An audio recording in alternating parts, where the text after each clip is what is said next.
अस्सलाम वालेकुम।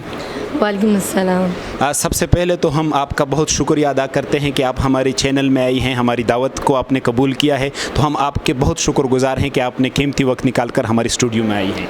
Thank you so much. ये बताएं कि आप हमारी स्टूडियो में पहली दफ़ा आई हैं, तो आप माहौल को किस तरह वो देख रही हैं, किस तरह आप महसूस कर रही हैं हमारी स्टूडियो में, क्या कहना चाहेंगी हमारी स्टूडियो के बारे में? फ़र्स्ट ऑफ़ ऑल तो मैं अप्रिशिएट करना चाहूँगी यूनिवर्सल मीडिया पाकिस्तान को कि जिनने ये इनिशिएटिव लिया, क्योंकि इतने सारे चैनल्स हैं और हम लोग पूरा दिन टीवी के आगे बैठे होते हैं और देखते हैं कि क्या हमारे लिए ब्रेकिंग न्यूज़ आ रही हैं। फ़र्स्ट ऑफ़ ऑल कोविड-19 के ऊपर बात करूँगी कि जो भी लोगों ने SOPs बनाई हैं, आई डोंट नो कि उन्होंने क्या चीज़ माइंड में रख के की हैं, आया क्या जो उन्होंने ताजर बरादरी के लिए किया है। फ़र्स्ट ऑफ़ ऑल अगर बिज़नेस को देखा जाए तो हमारी इकॉनमी जितनी भी है उसके ऊपर मैं बात करूँगी कि जो हमारा सस्टेनेबल ज़रिया है वो हमारी माहिशियत है, हमारा बिज़नेस है। जिन लोगों ने जॉब्स की सिचुएशन भी हमारे सामने है कि जॉब्स कैसे लोगों को मास्टर्स किए हुए, MS किए हुए लोग ऐसे ही फिर रहे हैं। जिन लोगों ने बिज़नेस की तरफ मूव किया, कुछ ऐसे भी मेरी पर्सनल भी जिन लोगों से बात होती है, किसी ने मार्च में, चूँकि जो एजुकेशन सेक्टर की मैं बात करूँ तो जिन लोगों ने नया अपना बिज़नेस खोला है एजुकेशन का, उन लोगों ने इन्वेस्ट किया और उनके लिए बहुत प्रॉब्लम हुआ कि अभी उनके किराए भी इस तरह से जा रहे हैं और उनको टीचर्स को भी वो पे कर रहे हैं और बहुत क्राइसिस में हैं। दूसरी बात ये है कि कोरोना वायरस क्या वीकेंड पे होता है, क्या छुट्टी होती है कि वो उसमें वो वहाँ पे इफ़ेक्ट नहीं करेगा। एक चीज़ जो मुझे देखने को मिली है, जब मैं मार्केट में जाती हूँ तो 4 दिन अगर वर्किंग डेज़ हैं तो उसमें इतनी ज़्यादा गैदरिंग होती है कि वहाँ पे तो कोरोना वायरस कैसे हम कह सकते हैं कि वहाँ पे नहीं इफ़ेक्ट नहीं करेगा। वहाँ पे SOPs की लोग धज्जियाँ उड़ा रहे हैं, कोई भी SOPs के तहत नहीं चल रहा। लेकिन जो इफ़ेक्ट हो रहा है, जो इस वक्त सबसे ज़्यादा, एक तो ताजर तबका है और दूसरे हमारे स्टूडेंट्स हैं, नई हमारी जनरेशन है। टीचर्स को या बाकी भी किसी को भी अगर देखा जाए तो सबसे ज़्यादा जो इफ़ेक्ट होंगे वो पेरेंट्स हैं। और मैं पेरेंट्स से भी ये कहना चाहूँगी, आपके मीडिया के बिहाव पे मैं ये उनसे कहना चाहूँगी कि आप खुदारा आप अपने बच्चों का ख्याल रखें। ये बच्चे आपके हैं, आप इनको टाइम दें।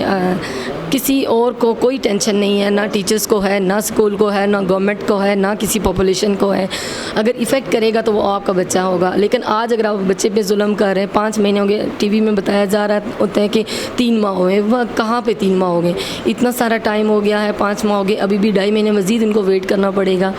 इसी तरह से अगर कारोबारी लिहाज को देखा जाए तो टाइम शार्ट होने की वजह से लोगों की गैदरिंग बहुत ज़्यादा होती है और उसमें भी कोरोना वायरस के चांसेस ज़्यादा हो सकते हैं। मैडम, यहाँ पे एक बात आपने स्कूल के हवाले से की, तो एक मसला, 2 मसाइल हैं यहाँ पे। एक तो पेरेंट्स को करना पड़ रहा है कि उनके बच्चे नहीं जा रहे फिर भी फीसेस दे रहे हैं। दूसरे उन स्कूल के मालिकान को भी, ज़ाहिरी बात है, उन्होंने कई साल बच्चों की खिदमत की है, हमारे बच्चों की खिदमत की है, तो ये मुश्किल वक्त उन पर आया है। तो अब हुकूमत को क्या नहीं चाहिए ताकि इन स्कूल के मालिकान को भी फैसिलिटेट करते, उनके लिए भी इसी तरह कोई फ़ंड रखते थे, जिस तरह फ़ंड उन्होंने वो रखा हुआ था लोगों के लिए, जो इंसाफ टाइगर बनाया गया था फोर्स, तो वही उसी तरह का फ़ंड ये स्कूल मालिकान के लिए भी करते ताकि पेरेंट्स पे भी मसला ज़्यादा बोझ नहीं आता और स्कूल मालिकान भी नहीं। डेफिनेटली जिस कम्युनिटी से मैं बिलोंग करती हूँ, तो मैंने जहाँ तक मैंने लोगों से पूछा तो इवन कि मेरे पास जो डिज़र्विंग पेरेंट्स हैं उन्होंने भी कहा कि हमें कोई एहसास प्रोग्राम की कोई इमदाद हमें नहीं मिली।